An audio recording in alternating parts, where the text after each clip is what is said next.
Hello, everyone, and welcome to today's HIT Series webinar, Advanced Optical Hematology Technology for Elevated Analytical Performance. I'm Christy Jewell of LabRoots, and I'll be your moderator for today's event. Today's educational web seminar is presented by LabRoots and brought to you by Abbott Diagnostics. To learn more about our sponsor, visit abbott.com. Now, before we begin, I would like to remind everyone that this event is interactive. We encourage you to participate by submitting as many questions as you want at any time you want during the presentation. To do so, simply type them into the Ask a Question box and click Send. We'll answer as many questions as we have time for at the end of the presentation. Now, if you have any trouble seeing or hearing the presentation, click on the Support tab found at the top right of the presentation window, or you can report your problem by clicking on the Ask a Question box located at the far left of your screen.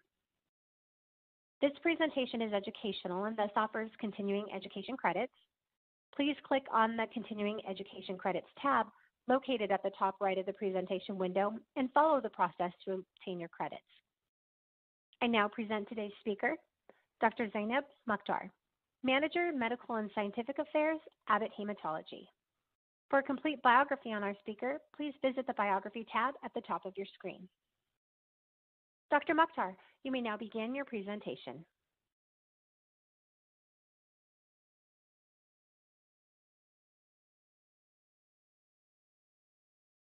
Thank you for the introduction. I would like to welcome you today on today's HIT series of the webinar on Advanced Optical Technology for the Elevated Analytical Performance. This speaker program is sponsored by and on behalf of Abbott Diagnostics, and the content of this presentation is consistent with all the applicable FDA requirements. Coming to the topic, hematology analyzers are available from multiple manufacturers and employ different detection methods. Today, I will discuss the general principles of optical technology and how it improves cellular analysis and overcome the limitations commonly seen with impedance.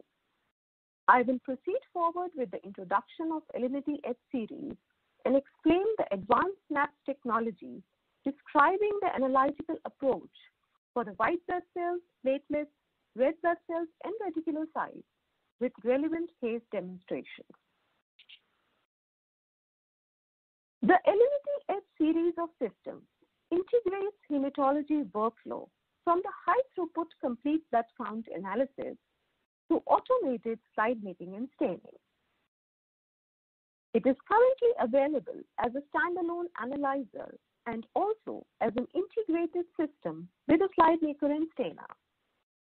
The system offers a solution to many of the struggles faced by the laboratories to focus on the system reliability, delivering a high throughput of 119 CBCs per hour per Alinity HQ system, having 197 CBCs per meter squared, which is one of the highest throughputs on the market.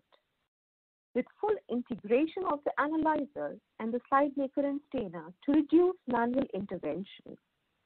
With 3 reagents and the bulk solution, which simplifies reagent management, providing a complete 6-part differential and the reticulocyte count. With continuous loading of the reagents in small volume containers for uninterrupted operation, along with the robust middleware solution to harmonize laboratory operation for higher productivity. Now coming to the technology at a glance. The Alinity H series technology uses flow cytometry, which is based on the optical light scatter system with fluorescence from an alignment-free optics bench to deliver a 6-part differential. The use of the fluorescent nuclear dye allows for the distinction of the nucleated RBCs and resistant RBCs and inclusion of the nucleated RBCs with every CBC and differential. Incorporating the light scattering principles based on the Mies theory and using a transformational algorithm, the red blood cells are identified in terms of cell-by-cell volume, removing the limitations of impedance analyzers in coincidence and volume measurements while also providing cell-by-cell hemoglobin concentration. The reticulocyte algorithm and the dye on the Alinity H series allows for the reticulated platelets to be included with every reticulocyte analysis. As we know that electrical impedance was the first automated technology to count cells and also to measure the size of the white blood cells, red blood cells, and platelets. This method is based on the measurement of changes in the electric current, which was produced by the particles suspended in the conductive liquid as it passes through an aperture. As the particle passes through the aperture, the transitionary change in the resistance between the electrodes is produced and is measured to determine the number of particles and their associated volume. One of the difficulties associated with the impedance-based cell measurement is controlling the white blood cells and the other cells from irregular recirculation in and around the detection zone of the aperture. This interference or duplication of signals by the same cells required correction. For impedance, this could be resolved with a correction formula. However, there was no way to correct the volume measurement by simply applying the coincidence correction of two cells which are passing through the sensing zone close to the wall of the aperture where the high-density electric current exists. With the introduction of the hydrodynamic focusing, it allowed the orderly passage of cells through a sensing zone, and the automated hematology technologies were able to advance to the optics-based methods for the cell categorization and counting. These aligned cells were then passing through an optical interrogation point, where the light signals are generated from each passing cell at different angles, giving information about the cell size, internal structure, granularity, and surface morphology. Additionally, applications like cytochemical staining or fluorescence may be combined with optics to provide an additional information regarding the cell population. Coming to the MAPS technology. MAPS stands for multi-angle polarized scatter separation, which is Abbott's patent technology. Alinity HQ uses an advanced version of MAPS technology with 3 additional light scatter detectors. As you can see in this figure, a focused laser beam is scattered by the cells moving through the flow cell. The detectors on the Alinity measure the light scatter in several different directions and use it to identify the cells. This works in conjunction with the fluorescence detector to provide the complete blood count. The first angle we would like to discuss is the ALL. It is used to determine the size of the cell. The second angle is the 90-degree or the light scatter that is detected by the polarized side scatter. This provides information about the nuclear segmentation. The third angle is the set of detectors that make up the intermediate light scatter. The Alinity H series has 4 detectors that are set between 2.5 and 7.5 degrees, and these angles measure the internal complexity of the cell, giving an idea about the volume, hemoglobin content, and granulation. These angles also help to differentiate large platelets from small or broken red blood cells. The last angle is the depolarized 90 degrees light scatter or the depolarized side scatter. Like the polarized side scatter, it is placed at 90 degrees. But instead of the polarized light, it is looking for the depolarized light. And this is important to identify the presence of granules like those that are found in eosinophils. The advanced MAPS 8 discrete light scatter and fluorescent cellular signature measurements are represented on this slide. As you can see in the table, it displays the list of the various scatter angles and fluorescence detection, what they broadly measure, and which methods the application it is used. The axial light loss measures the cell size. The new array of the intermediate angle scatter detectors measure and provide information ranging from the cell complexity to the red blood cells, platelets, and reticulated hemoglobin, along with the size information. The polarized site scatter constitutes nuclear segmentation. The depolarized site scatter provides information specific for eosinophils, and the fluorescence SL1 measures the fluorescence at 530 nanometers, which quantifies the fluorescence intensity from the nucleic acid positive staining characteristics of the cells in question. The Alinity HQ reports 29 measurements, which are shown on this screen, when it is run in the CBC plus differential plus reticulocyte mode. The retic-only results are immature reticulocyte fraction, mean corpuscle hemoglobin of reticulocytes, reticulocyte concentration and percentage. Along with this, the nucleated RBCs and reticulated platelets are also available with every CBC and differential result. The parameter of the mean corpuscle hemoglobin of reticulocytes is also reported, which has proven to be a good predictor in the iron deficiency anemia in several studies. As is known, compared with the erythrocytes, the shorter lifespan of reticulocytes makes this parameter a better biomarker to reflect iron status in the short term. It also gives a snapshot of the iron availability for erythropoiesis. This table lists the morphology flags on the Alinity HQ. In the presence of the platelet clump, blast, and the variant lymphocytes, most labs will perform a smear review. No further actions are necessary in the case of the left shift flag. However, each laboratory will make that decision based on their internal procedures. Note that the platelet clump flag can also indicate large platelets. In the presence of the RBC flags, fragment flags, most labs will make a smear and will perform the smear review. However, no further action, such as correcting the white blood cell numbers, is necessary in the case of unlysed red blood cells, as these cells do not interfere with the WBC numbers. In the case of the hemoglobin interference flag, it is recommended to visually inspect the specimen, as the flag can be triggered by lipemia or hemolysis, and it can also be triggered in the case of short samples or in the presence of clots. I will now proceed forward and talk about the Alinity H series analytical approach for the white blood cells, and I will demonstrate some cases.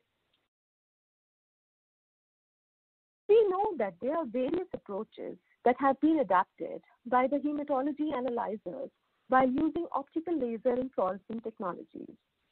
Either having multiple channels for the white blood cell analysis with various reagents of different lytic intensities, modular approaches of choosing sequential mode of analysis, while adapting different techniques of reducing interferences, which are mainly from the resistant red blood cells, giant platelets, which may lead to the spuriously low or spuriously high count.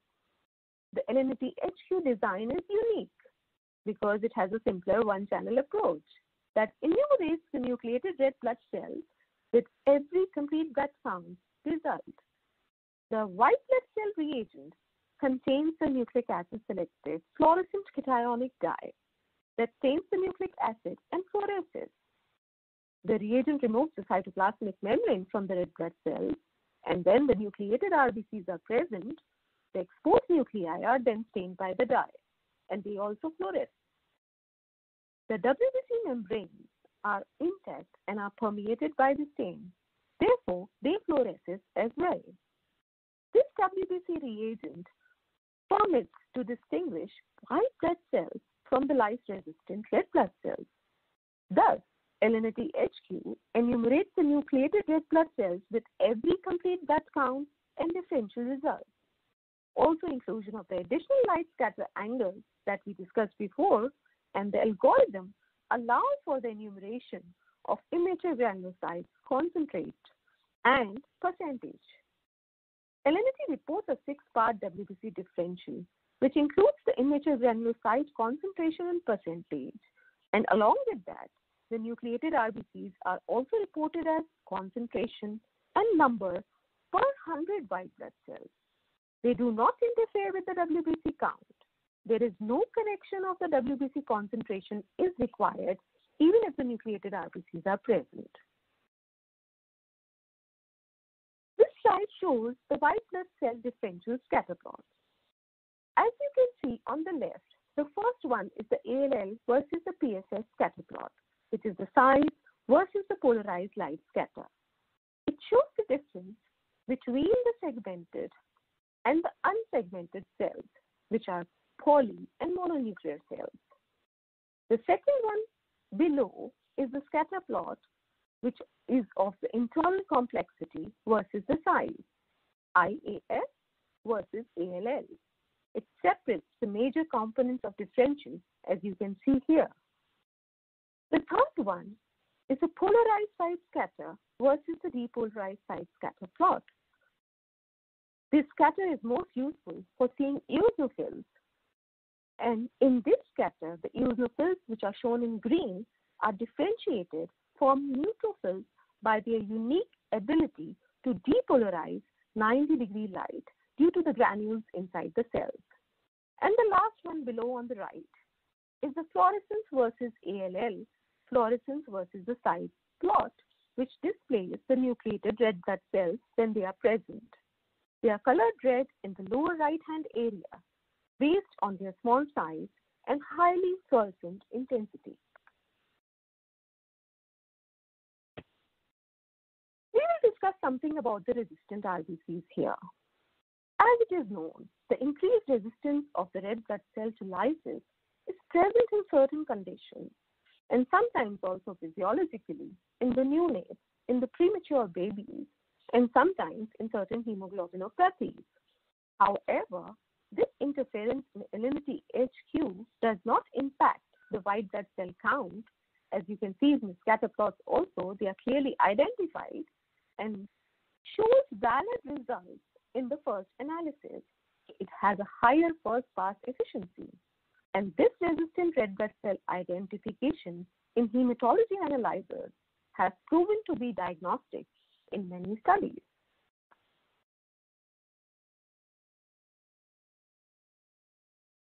Here we will talk about the nucleated red blood cells. In this case, we will focus on the white blood cells analysis. So this patient presents a complex case with leukocytosis, with absolute neutrophilia, and a high neutrophil count of 86% of the differential. There is a left shift flag, and it indicates a high number of pan-neutrophils. Immature granulocytes and nucleated RBCs are also present, and they are counted separately. The manual differential found a high percentage of the pan-neutrophils in line with the left shift flag. The number of the immature granulocytes, which are metamyelocytes, myelocytes, and promyelocytes, seen on the sphere is consistent with the Alinity HQ count. The manual and the automated nucleated red blood cell counts also agreed. Importantly, Alinity can differentiate the nucleated red blood cells from the white blood cells and count them separately. So there is no need to correct the white blood cell count for the presence of the nucleated red blood cells, and nucleated red blood cells do not interfere with the white blood cell analysis. This kind of a case, several etiologies are possible. For example, hemolysis, hemoglobinopathy, trauma, acute bleeding, myelodysplasia, or leukemia. Looking at the scatter plot, it's interesting to see the differential scatter plot based on the size versus the intermediate angle light scatter shows the nucleated RBCs in red in the lower left portion of the plot. And they are separated from all the other non-WBC events, which you can see in gray, and they do not interfere in the WBC differential analysis. So no correction of the WBC count is required. Similarly, in this scatter plot, comparing the nucleated RBC case with the normal sample, looking at the fluorescence versus the size, it measures the fluorescence signal versus the size of the cell. The nucleated RBC population in red is located in the lower right portion of the plot due to their small size and high fluorescent intensity. This population is normally not present in the sample, with the exception of the newborn, especially premature newborn, in whom the nucleated RBCs may be physiologically present. So the result is that the nucleated RBCs do not interfere in the WBC count in Alinity HQ. This is an interesting case in which the complete blood count results shows leukocytosis with absolute neutrophilia, immature granulocytes, and a left shift flag. With a high immature granulocyte count, the left shift flag indicates the presence of band neutrophils, and it's important to note that it does not invalidate the results. The manual differential found a high percentage of the band neutrophils consistent with the left shift flag, and the number of immature granulocytes, which are metamyelocytes, myelocytes, and promyelocytes, seen on the smear, agreed with the Alinity HQ immature granulocyte count. Such a situation of the neutrophilic left shift flag with immature granulocytes is a relatively common finding. It is most often associated with infections, inflammation, malignancy, particularly the myeloproliferative neoplasms such as chronic myelocytic leukemia. So now we will proceed forward to look at the analytical approach of the Alinity H for the red blood cells and platelet analysis, and we will discuss some cases.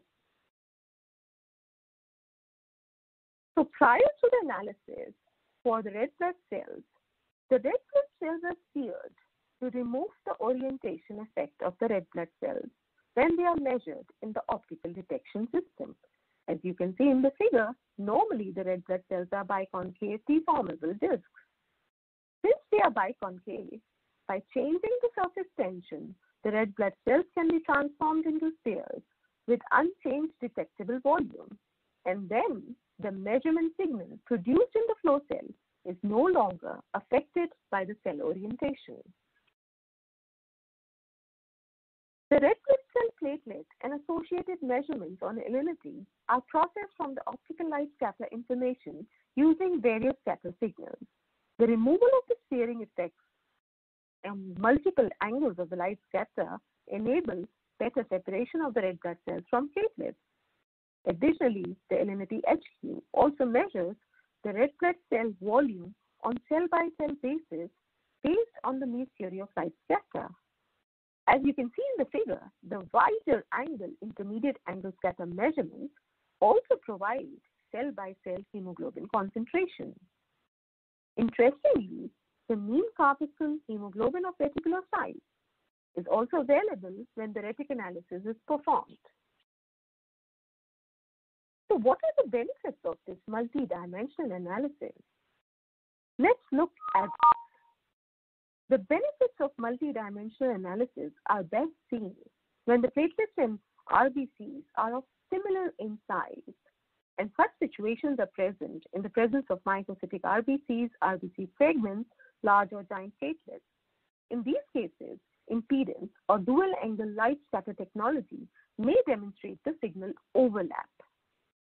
Using the multi-dimensional analysis, the different measurement angles of the light scatter produces unique signal signatures even when the platelets and red blood cells are of same size.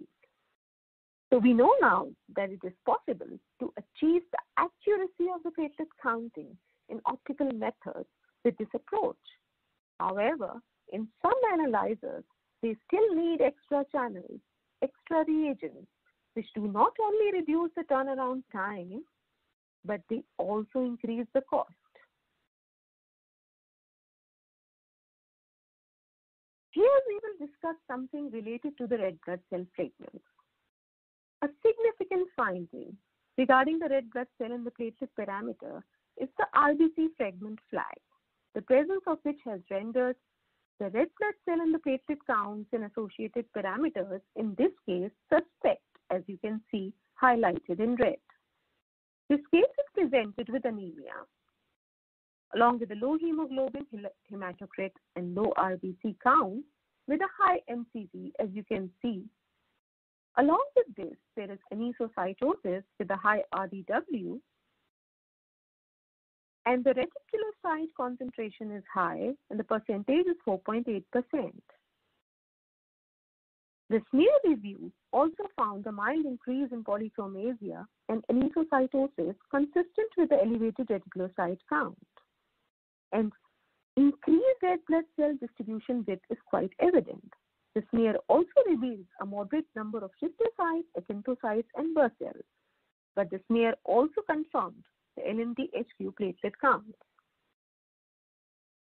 Now, looking at the scatter plot of this case and comparing it with the normal sample, you can see that the presence of the RBC segments are seen in the intermediate angle scatter versus the size plot, and the intermediate angle scatter 2 and the scatter 3 plot also clearly shows the overlap along the x-axis between the red blood cells and the platelet clusters, suggesting the presence of the red blood cell fragments that are similar in size to the platelets.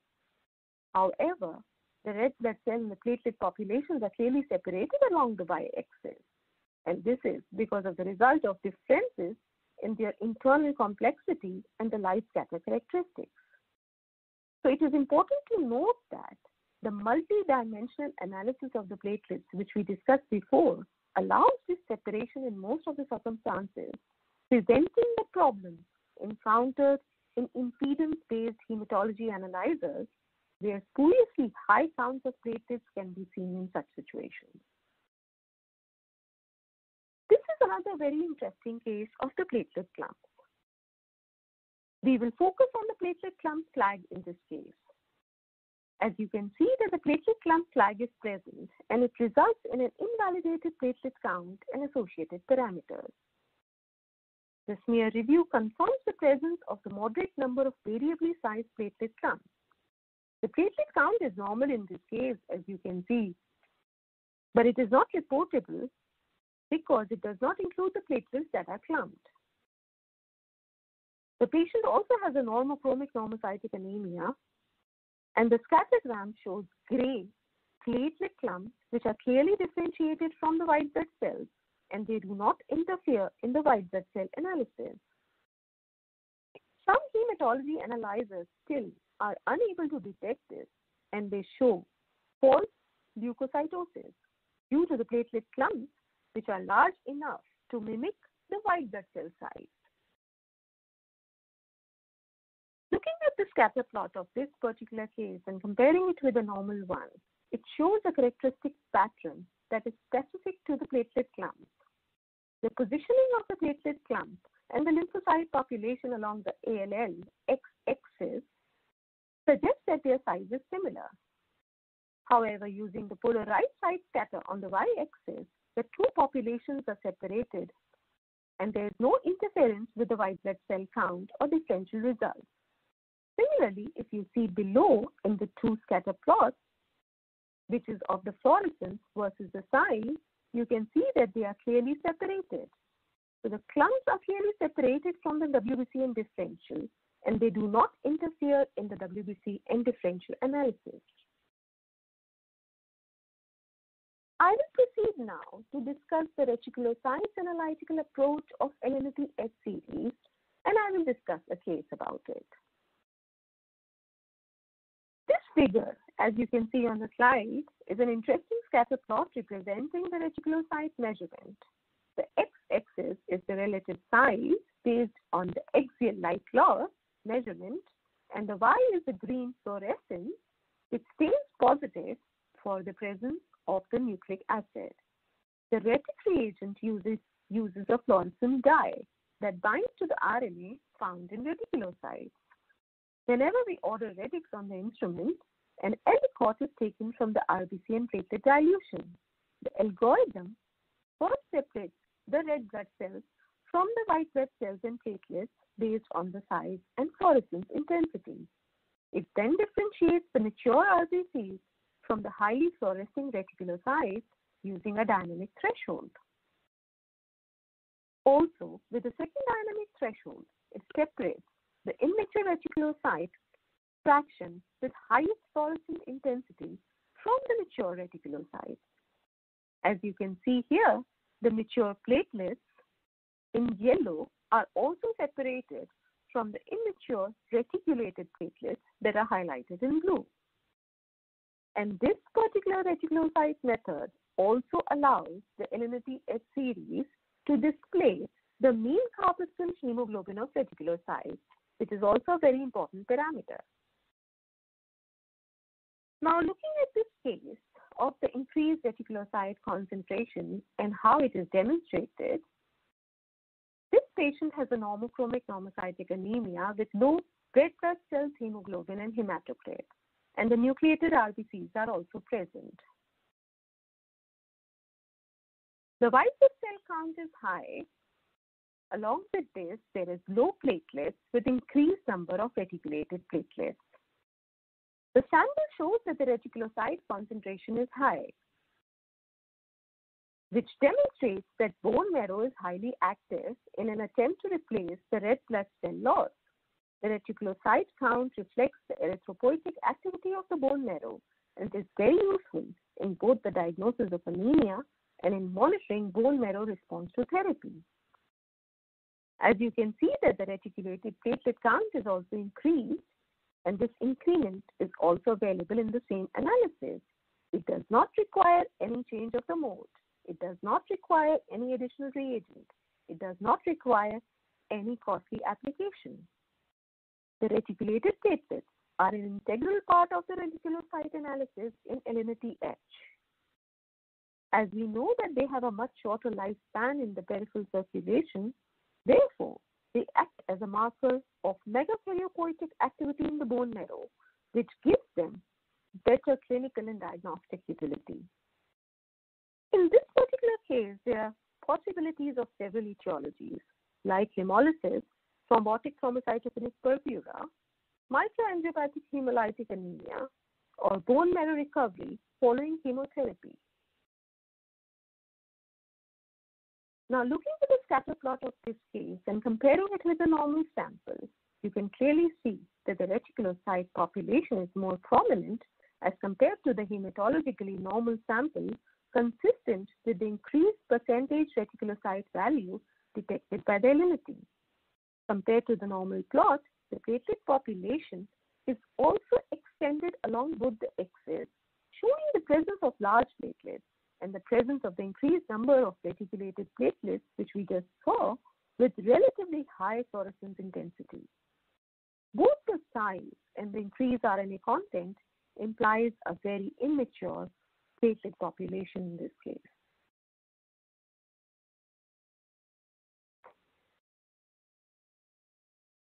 In this one, this is the same scatter plot of the same case, but the scatter plot is revealing the fluorescence versus the size measurement.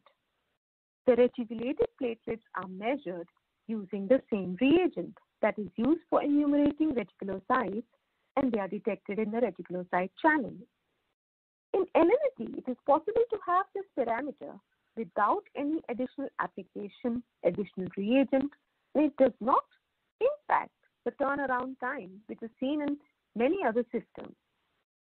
Measuring reticulated platelets is of proven clinical usefulness in many patients with thrombocytopenia of unknown etiology and for monitoring bone marrow recovery after chemotherapy or stem cell transplantation.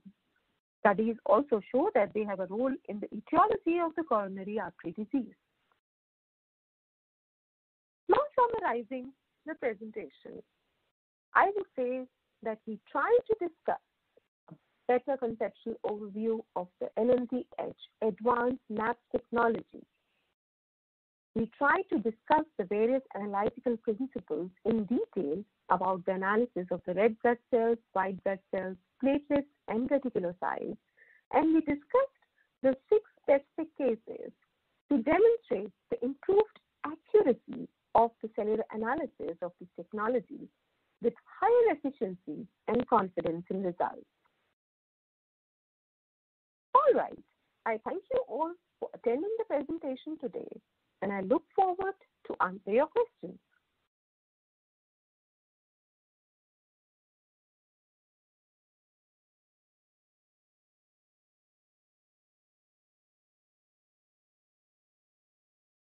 Thank you, Dr. Mukhtar, for your informative presentation. We will now start the live Q&A portion of the webinar. If you have a question you would like to ask, please do so now. Just click on the Ask a Question box located on the far left of your screen, and we'll answer as many questions as we have time for. Okay, let's get started. Our first question is, now this is a two-part question. How does advanced maps help in better platelet analysis using the single-channel approach? While there are manufacturers with dual technologies and multiple reagents dyes of platelets incorporated in systems, do you have any scientific study results or proof sources? Thank you very much for your question. And I think it's a very important question to understand the advanced maps technology here, particularly related to platelets. You are right that we said in the presentation that advanced maps technology is helping in the better platelet analysis using a single channel approach. While there are other manufacturers which have multiple technologies using multiple reagents and dyes. So we explained already in the presentation that how does it happen by actually having a better analysis and separation of the red blood cells from the platelets in specific situations when there are microcytic red blood cells that are present, in specific situations when there are fragmented red blood cells present, by having multiple angles of light scatter using the Mies theory principle, incorporating the algorithm approach. Along with that, we are also using the sphere-based analysis of RBCs, which reduces the orientation effects of the RBCs that happen. And yes, we have scientific data and proof sources which we have presented recently also in some conferences in which we have done the comparison of the platelet counts obtained by Alinity HQ system, especially in the lower range of platelets and especially in cases where there were microcytic RBCs or fragmented RBCs.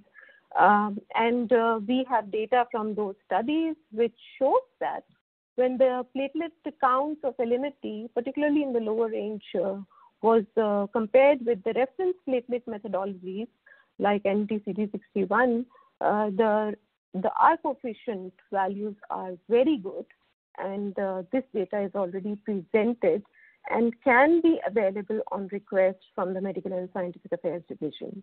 And this data clearly shows that even with the one-channel approach, but with a better or advanced version of technology incorporating a better algorithm approach, we are able to achieve the accuracy and the precision of the platelets at the lower ranges in problematic samples as well, in which it is difficult to differentiate between the red blood cells and platelets, and there is a chance to report the wrong platelet count, or you have to perform the smear review. Thank you, Dr. Mukhtar. Our next question, how many events for platelets and white blood cells are counted for statistical validation? This is a statistical question, but I have some information about it and I can tell you.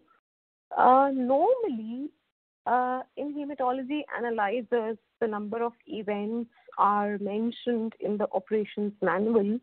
But as far as my information is there for this analysis, for the red blood cells, white blood cells, reticulocyte, the data which is given to the algorithm for the analysis, we count approximately 750,000 events.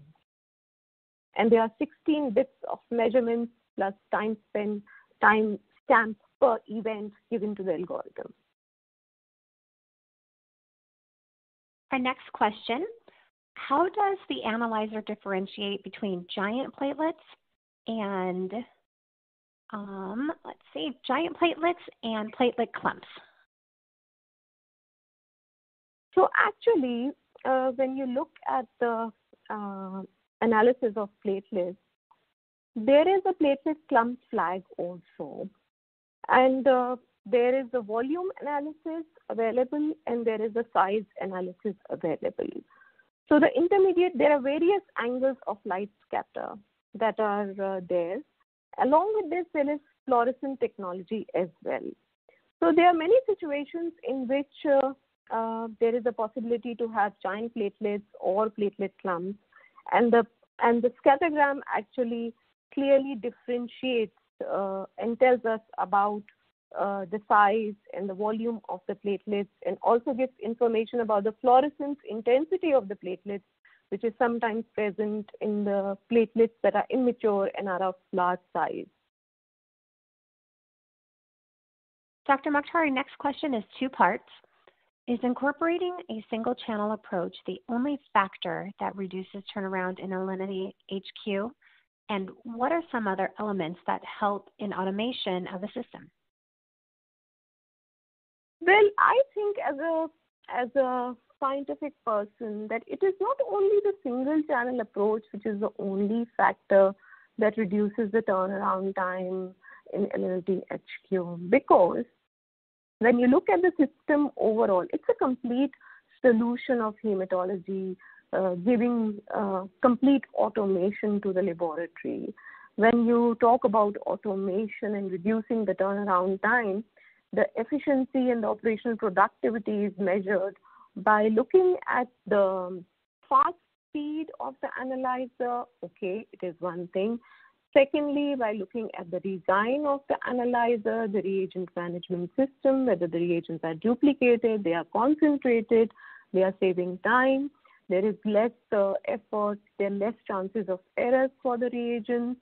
Then there is stats management, which is also very important. So in Alinity, there is advanced stats management system in place, which is very useful, and it reduces the turnaround time. And then when we look at the other elements like IT-based elements, providing the analyzer management system elements in the reagent management, in the inventory management, in the quality management. So these all elements combine together. Then there is integration. So the slide maker and stainer is integrated, and there is a bidirectional track inside the system, which helps in also reducing the turnaround time. So it's a complete solution to the laboratory, looking at the dynamics of reagent management, system management, analysis, providing better confidence in results, less number of reflex and repeat testing, and the IT elements together to provide the complete solution to the laboratory in reducing the turnaround time in the results. Now, can capillary blood be used in platelet and white blood cell enumeration? See, the capillary blood, when this question comes normally, I think it is asked because it's about the sample volume. That is the reason that people ask this question. So we cannot use directly the capillary tube, but yes, the small sample up to 160 microliter, and particularly in the closed mode, can be used. So it helps a lot, even if the sample size is small, sample volume is small, particularly in pediatrics or in such situations where getting a sample is difficult. So I think in Alinity, this small sample volume and the closed mode sampling to an extent helps in the analysis of short samples. Dr. Mukhtar, can you explain to me a little bit more about how optical flow cytometry approach works better than only impedance counting in separating red blood cells and platelets, giving any example? Yes, I think the best way to explain this would be that mostly it is the distinction is related to the impedance technology. The problem comes in the differentiation between different cell types based on their complexity. And this is the reason that they were 3-part differential first, and then when 5-part differential came in, the other technologies were included. And in your question that how it separates better the red blood cells and platelets, I would say that in situations where there are chances of having spurious results of platelets would be better.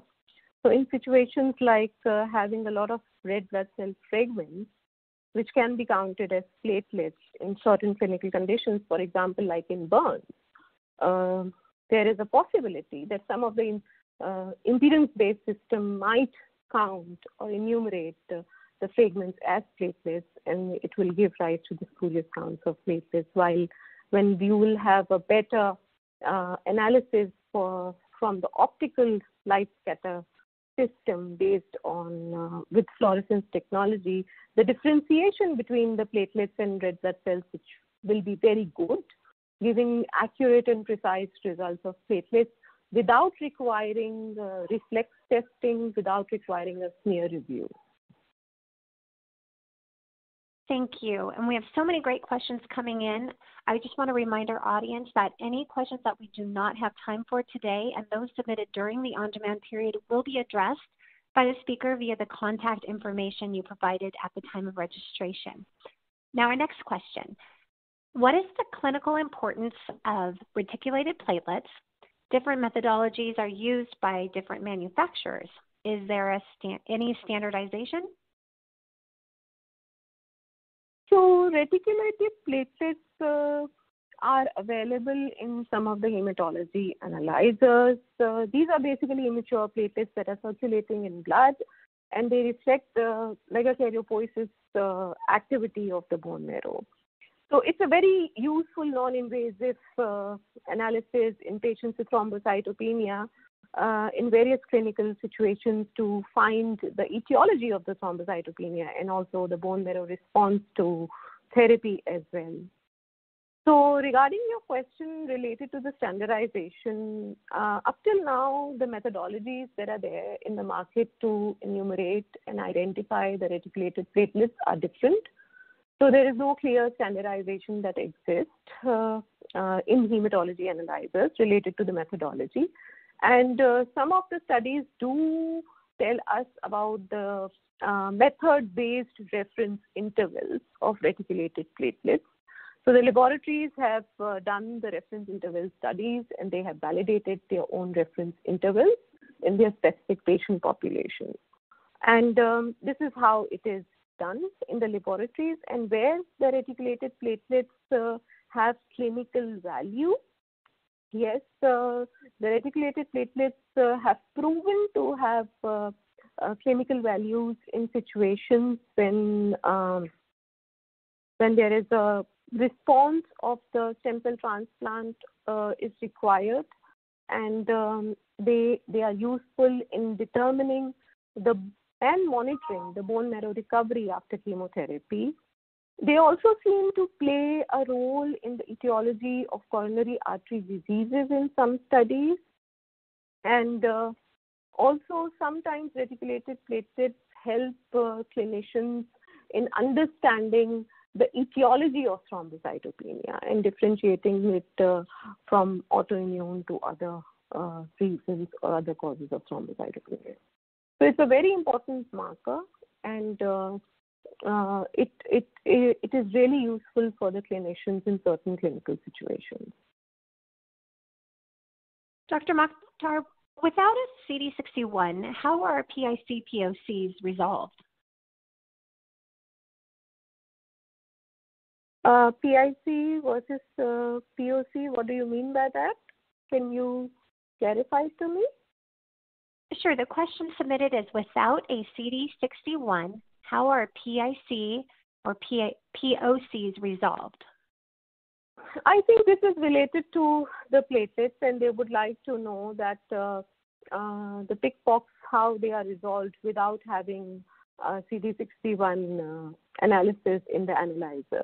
Well, this is a valid question to ask, that how are we sure about the results of the platelets without having a reference methodology, and how do we resolve the problems of the platelet analysis or different platelet flags. But as I have explained previously about the advancement of the technology, having 8 detectors along with the fluorescence detector, and then using a transformational algorithm, there is a very clear separation between the red blood cells and the platelets.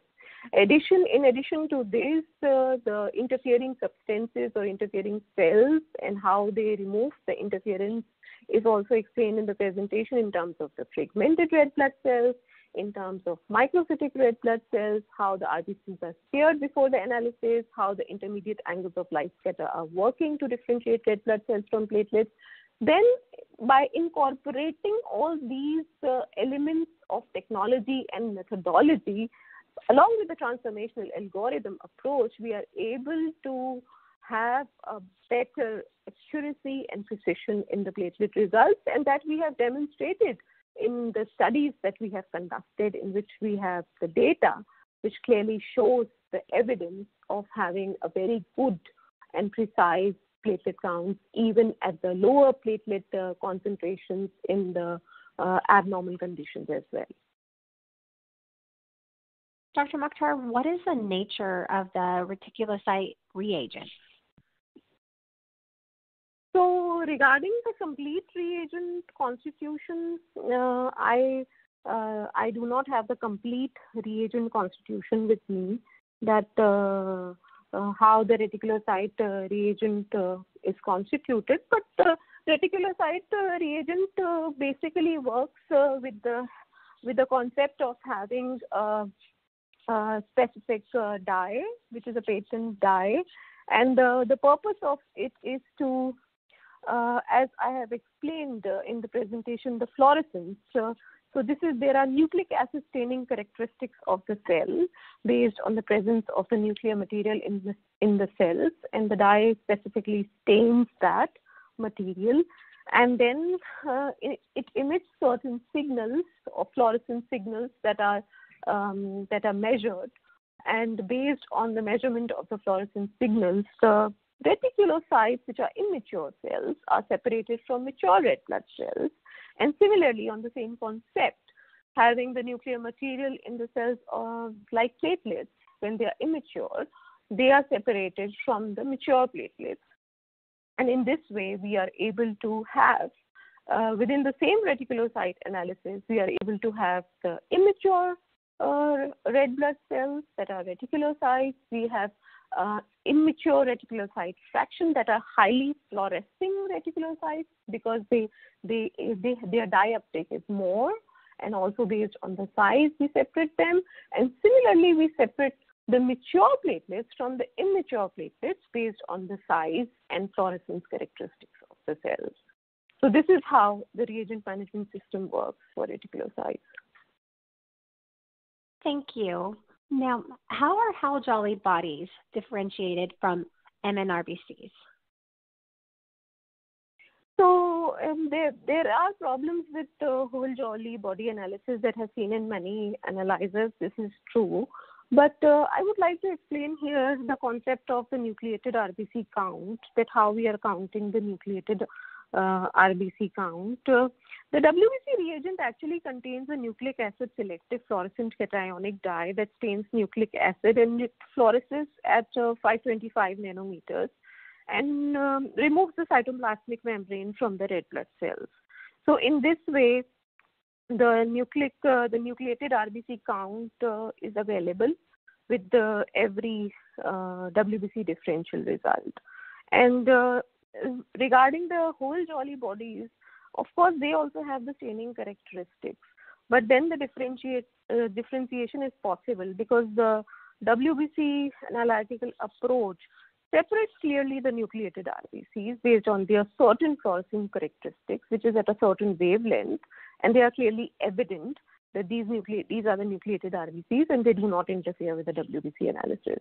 So any other bodies like whole jolly bodies, or there are other cytoplasmic inclusion bodies which can be present in certain situations, they are clearly separated. Dr. Mukhtar, on the RBC the red blood cell and platelet channel, why are our red blood cells IAS signal, why is it bigger than platelets IAS signal? Our red blood cells don't have any nuclei and cell contents. Well, I have to explain this in the form of, I would say, in the form of Nee's theory of light scatter. So there is a theory behind it for the measurement of the size and the volume of the cells. And there is a complete statistical calculation of how to improve the red blood cell and the platelet analysis based on the size and volume measurements, and which angles of light scatter and which dimensions are actually used to separate the red blood cells and platelets.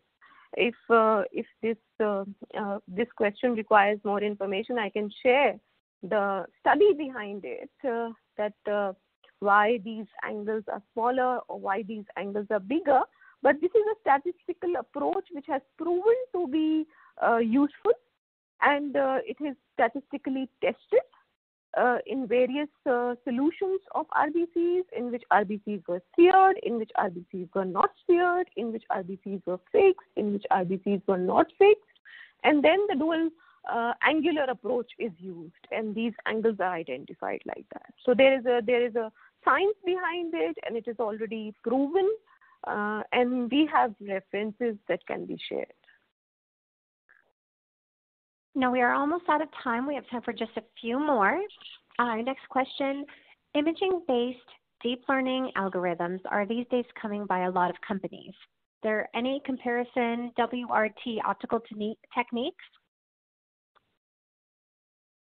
I would say that yes, it is right that imaging-based deep learning algorithms are coming up by a lot of companies, and we are open to have any comparisons with respect to the optical techniques for those methodologies. Right now, we have comparisons which we have already done with some of the other methodologies, but we are also looking forward to have further collaborations and to see whether there is a possibility to conduct such a comparison, because it will be useful for us also to position and to see how this advanced technology works better, most probably against the other technology. Okay, and this will have to be our last question. What is the approximate manual differential rate on Alinity HQ from experience? So see, I have experience from different regions of the world. The rate of the manual differential depends on the patient population, the type of hospital, the type of patients they see, the type of clinical conditions they have in their laboratory, whether it's a pediatric center, an oncology center, or hematology center, or it is related to a university hospital.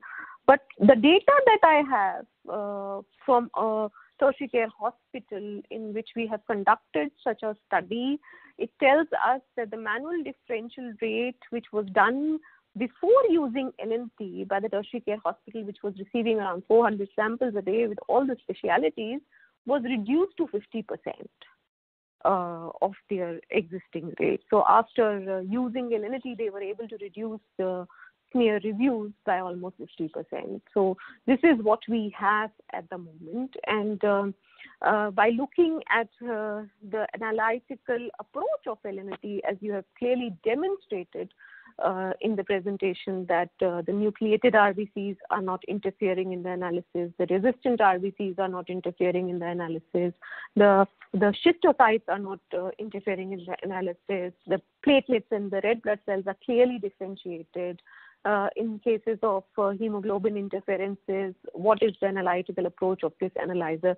So looking at all these elements, it's very clear that, and along with the automation elements for the reflex testing, for the rules of validation, the manual slide review rate, chances of reduction are very high, that the laboratory will be able to reduce the manual differential rates. And to give you some statistics which are published, the highest number of manual review rates are due to the white blood cell flagging. So this is the topmost reason of the manual differential rates. And if you look at the analysis of Alinity, we are providing WBC differential and the total count by removing all the interferences that may impact the white blood cell rate. So it's very clear that the manual differential review rate will be reduced. Thank you, Dr. Mukhtar. Now, do you have any final comments for our audience? I think thank you very much, first of all, for all of you to attend this webinar and to make it making it interactive. I think there is a lot of more information related to the technological advancement which still needs to be discussed for Alinity. We are in the initial phases and quite confident of having good and accurate results. So I thank all who have attended this presentation, and I would be interested to get questions because I would like to clarify the doubts of various laboratorians and scientists in the world related to the technology, and I would be pleased to share and clarify information related to the analytical approach of the cells in order to have a clear idea, because even while I was coming for the webinar, I was getting a lot of questions which were related to the doubts on the technology, that how it is possible, the single channel approach, the less reagent, complete automation. So I think there is a lot of room to give information to people about it. And I'm open for all the questions and would be pleased to answer, even if they record it from the emails or they would like to send it to us. Thank you again, Dr. Mukhtar, for your time today and for your important research. We'd also like to thank LabRoots and our sponsor, Abbott Diagnostics, for underwriting today's educational webcast. Now, before we go, I'd like to thank the audience for joining us today and for their interesting questions. Questions, again, that we did not have time for today and those submitted during the on-demand period will be addressed by Dr. Mukhtar via the contact information you provided at the time of registration. This webcast can be viewed on demand through May 2019. LabRoots will alert you via email when it's available for replay. We encourage you to share that email with your colleagues who may have missed today's live event. That's all for now, and we hope to see you again soon. Goodbye.